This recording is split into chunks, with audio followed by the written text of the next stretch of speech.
e todos muito bem-vindos a mais uma edição de Uma Breja com Palavras.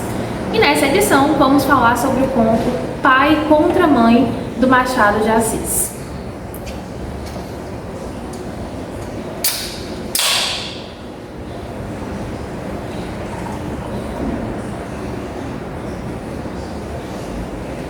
E a breja continua sendo zero.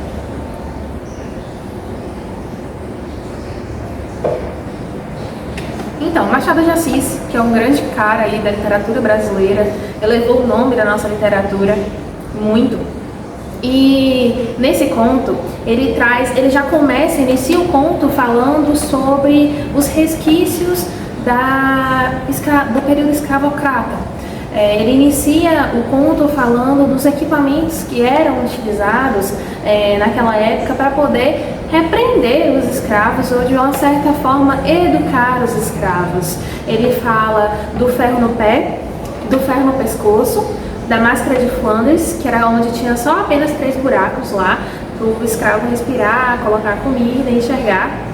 E falavam que essa espécie de máscara era para educar o vício dos escravos, porque os escravos não tinham dinheiro, aí roubavam os vinténs dos patrões para poder beber e ficarem embriagados. Então o ato de colocar essa máscara de Flanders era para poder educar o escravo, para que ele não bebesse mais, não roubasse o patrão. E ele inicia esse texto lembrando que a abolição da escravatura aconteceu no final do século XIX e o texto foi publicado no século XX. Então é como se fosse ali uma certa crítica, ele fala dessa questão da escravatura, dessa questão desses instrumentos que eram usados para poder punir os escravos com um certo tom de ironia. Ele chega a falar que tinha gente que gostava, que tinha escravo que gostava da escravidão, tinha escravo que gostava de ter seu dono, né? Numa certa forma de ironia.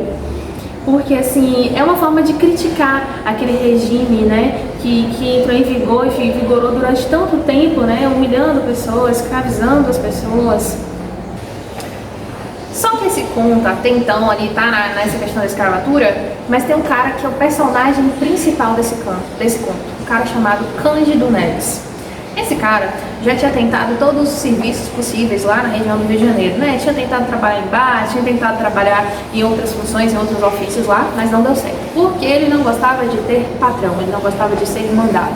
Então ele viu um dia, né? Um anúncio no jornal desses certos escravos fujões. E ele decidiu que ele seria um caçador de escravos fujões. Então ele ficou famoso ali na região, né, por ser um capturador de escravos que fugiam, porque tinha uma recompensa. Ele capturava o escravo, né, com uma corda, com todas as vezes levava uns tapas ali no meio da captura, né, porque ele pegava de uma forma brusca, né, amarrava, às vezes puxava e os escravos reagiam, né, de determinada forma. Às vezes custava, né, umas bofetadas, mas ele capturava e conseguia seu dinheiro. Então, ele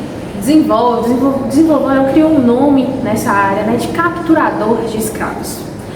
E lá na região tinha uma moça chamada Clara, que residia numa casa com sua tia Mônica. Clara já tinha namorado outros rapazes, mas não tinha se identificado, até o dia que ela conheceu Cândido Neves. Se apaixonou por Cândido Neves, decidiram namorar, seguiram o namoro e até então decidiram se casar. Tia Mônica, que sabia muito assim da questão do ofício que Cândido tinha, desde o início não aprovou. Mas fazer o quê? A sobrinha decidiu se casar, aí teve o casamento, juntou com as amigas, teve a celebração e se casaram. Mas desde o momento que se casaram, foram morar numa casa que Machado deixa claro lá no conto, é como se fosse um caserna, né? Uma casa de aluguel que não tinha tantos móveis assim, não era uma casa muito confortável. E até então, de início, ele continuou capturando os escravos, porque tinha muitos escravos fujões, até que o dinheiro começou a minguar um pouco do dinheiro que entrava para dentro da casa. E foi logo no momento em que eles decidiram ter um filho, né? Na verdade, eles já haviam decidido ter um filho e tia Mônica falava sobre a questão financeira deles, que não dava para ter uma criança. E Clara fica grávida.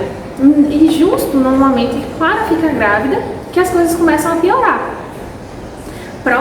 A Clara ter o parto, eles são expulsos da casa porque não tinham como pagar o aluguel, são expulsos. E tia Mônica fica só observando as atitudes de Cândido, né, para ver se ele vai caçar um emprego de verdade para poder arcar com as despesas da casa, enquanto Mônica e Cândida seguiam ali costurando, porque Mônica era costureira, né, e costurava, remendava tudo e ao mesmo tempo fazendo ali o enxoval da criança. E são despejados de casa, Clara pronta já para dar à luz a criança. Mas tia Mônica, sabendo que Cândido até então não tinha decidido para onde eles iriam depois do despejamento, porque o dono da casa só tinha dado 5 dias, ela entrou em contato com uma cliente, que era uma senhora idosa, muito abastada na época lá, que deu um quartinho dos fundos para que os 3 pudessem morar. E logo quando eles se mudaram para esse quartinho, exatamente, se eu não me engano, 3 dias depois, Clara dá à luz ao bebê. E esse bebê, a ideia de tia Mônica era que eles não tinham condições de criar, que essa criança ia morrer de fome, que eles deveriam sim entregar a criança à roda dos enjeitados.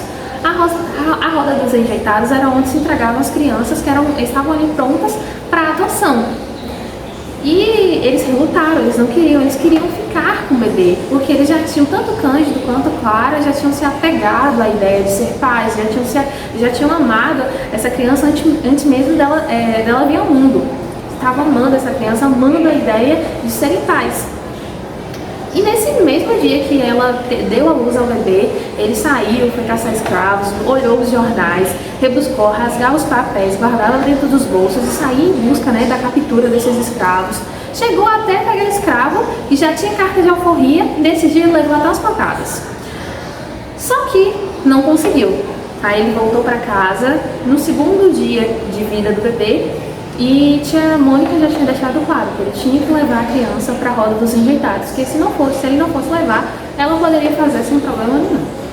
E ele decidiu, não, eu levo. E ele saiu com a criança nos braços, agarrado com a criança, e falou que ele ia demorar ao máximo, ia passar pelas ruas mais distantes da roda dos enjeitados para poder ficar mais tempo com o bebê. E nesse momento, né, ele passa ali, ele escolhe passar por um caminho mais longo e ele sai ali no Largo da Ajuda, que é bem na onde ele encontra quem? A escrava Arminda, que estava estampada no jornal como uma escrava fujona. E ele já havia procurado essa escrava, só que não tinha encontrado. E nesse dia ele encontrou a Arminda e ele estava com o bebê no braço. Aproveitou que estava próximo de uma boutique, que era como eram chamadas as farmácias antigamente, né, naquela época. Ele deixou e nem deu tempo de se explicar, jogou logo o bebê nos braços do farmacêutico e falou para o farmacêutico cuidar, que ele já ia correndo lá atrás da escrava. Nisso ele pega de sopapo a escrava e a escrava pede... Ele encontra a escrava justamente na Rua da Misericórdia, que está aí mais um ponto de ironia, né? Ele passa pelo Largo da Ajuda, avista a escrava, entra na Rua da Misericórdia, que é onde ele encontra a Arminda. E a Arminda reluta para poder aceitar, ele logo pega a Arminda pelos braços e a Arminda fala que ela está grávida e que o patrão dela, que já era conhecido lá no Rio de Janeiro como ser um patrão muito carrasco com os escravos, e ela explica que a primeira coisa que ia acontecer com ela era ela perder o bebê. Ela abortaria porque ela apanharia tanto que o bebê morreria. E mesmo assim, não amolece o coração de Cândido. Ele carrega a Arminda para casa do patrão dela. Chegando lá, ele entrega a Arminda, pega logo o dinheiro, né, coloca nos bolsos, e no exato momento que ele coloca o dinheiro nos bolsos, que os outros funcionários do patrão dela agarram a Arminda e começam a bater em Arminda, a Arminda aborta o bebê no chão.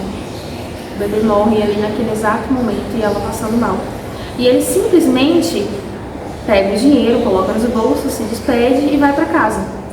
Ele vai para casa, não, aliás, passa na botica, chega lá, chega pro farmacêutico, olha pro farmacêutico, vê que não tá com o bebê, ele vai logo enfurecido e o farmacêutico vai lá e aponta para dentro da casa que ele tinha entregado para as pessoas da casa dele cuidar do bebê. Cândido rapidamente vai lá, pega a criança e some de lá e vai para casa, né? Para casa deles não, para aquele quartinho lá daquela senhora rica que ajudou tia Mônica. E nesse momento que ele chega com a criança, Tia Mônica não fica tão raivosa porque ela vê que dessa vez ele entrou com dinheiro, um dinheiro que até então vai ajudar a pagar, a ajudar a alimentar eles e a criança. E o Cândido, ele termina o conto, né, refletindo, né, sentido no coração dele, falando assim, nem todas as crianças vingam. Essa é a conclusão para Cândido. E o conto chama Pai contra a Mãe por essa questão, porque é um pai contra aquela mãe. Será qual vida tinha mais valor? A vida do filho de Cândido, que era branco, filho de casais brancos, apesar de um casal branco que não, apesar de não ter dinheiro, ou a vida de um bebê filho de uma escrava? Fica nessa balança, né? E sem contar do nome das ruas, né? Que Machado fala ali que ele passa pelo Largo da Ajuda, pela Rua da Misericórdia, pela Rua São José, e todas essas ruas com um significado muito importante, né? Largo da Ajuda era o que a escrava precisava, né? Rua da Misericórdia foi o que ela pediu a Cândido, misericórdia, né? E Rua São José, que é patrono, né, dos trabalhadores, que é uma coisa que Cândido não gostava de ser, não gostava de ser trabalhador. Ele preferia viver capturando um escravo ou outro, do que ter um trabalho que teria que sair de casa todos os dias e trabalhar assim como todo mundo. Então, é um conto cheio de camadas. Para quem não gosta de spoiler, infelizmente eu acabei aqui contando o conto todo aqui, mas é a forma que eu gosto de fazer a reflexão, eu sinto que dessa forma fica mais completo. É um conto cheio de camadas, como eu falei desde o início. Tem toda a questão ali, passa pela questão da crítica à escravidão, da crítica dessa união desse casal branco, né, que não tinha condições financeiras. Tem toda ali, até uma crítica através dos nomes dos personagens, né, Cândido, Clara. E o conto se passa ali nesse período, né, da escravidão, essa questão, o nome da escrava, que é Arminda. Quando a gente começa a leitura do conto, a gente acha que essa dualidade, né, o pai contra a mãe vai estar ali, entre Clara e Cândido, só que não, é entre Cândido e Arminda. É um conto, assim, que impacta bastante. Mesmo quem está assistindo esse vídeo agora, eu recomendo, leiam o conto, porque a riqueza de detalhes está lá. Eu fiz um panorama geral do que vem a ser a reflexão sobre o conto. Machado é fantástico, Machado usa das palavras e transforma, ele traz todo um panorama social por trás de um conto que até então a gente acha que é simples, mas quando a gente mergulha nas profundas camadas do conto, a gente vê que tem muita questão social, uma questão social que estava vigorando, né, na época lá, do final do século XIX, início do século XX. Gratidão para quem chegou até o final do vídeo.